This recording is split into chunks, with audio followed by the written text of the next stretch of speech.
আমি ছোট থেকেই শুনে আসিছি গ্রেট মানুষরা নাকি কখনোই হার মানে না। আমি একজন বিশ্ববিখ্যাত খেলোয়াড়ও ছোট থেকেই দেখে আসিছি। 2014 সালের বিশ্বকাপ ফাইনাল মেসি ট্রফির খুবই কাছে চলে গেছিল, তারপরেও তাই খালি হাতে চলে যাচ্ছে। তারপর 2015 সালের কোপা আমেরিকা সেটিও হারে গেল। 2016 সালের কোপা আমেরিকা তো হারে গেল। তখন তাই এতটাই ভেঙে পড়ছিল যে জাতীয় দল থেকে তাই খেলার অবসর ঘোষণা দিছিলেন।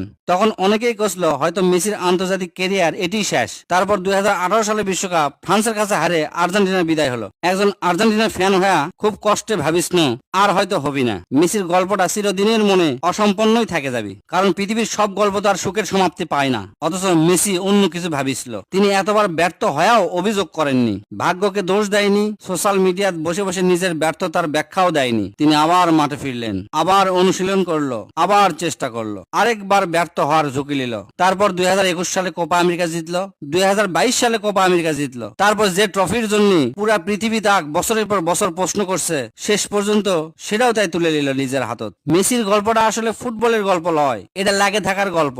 যখন সগলি কয় হবে না, তখন চুপচাপ নিজের কাজটা নিজে করে যাওয়ার গল্প। কারণ জীবনে অনেক সময় মেধা এবং প্রতিভা তো শুরুটা এনে দিবি, কিন্তু শেষ পর্যন্ত পৌঁছে দিবি হচ্ছে ধৈর্য। আমরা কেউ হয়তো মেসির মতো ফুটবলার হতে পারবো না, কিন্তু তার কাছ থেকে আমরা একটা জিনিস শিখছি, আপনি যতবারে হারে যান না কেন, আপনার গল্পটা শেষ হয়ে যায় না। যতক্ষণ আপনি মাঠ ছাড়বেন না, ততক্ষণ আপনার ইতিহাস লেখার সুযোগটা থাকিচ্ছেই। আমার মনে হয় না ভবিষ্যতে আর কোনোদিন বিশ্বকাপে এত বেশি গোলদাতা হিসাবে আর কেউ জন্মগ্রহণ করবি। তুই ঠিকই কস রে, লাগে থাকলে যে সত্যি এমন সফলতা আসে তা আমরা জ্বলন্ত প্রমাণ দেখনো মেসির মাধ্যমেই।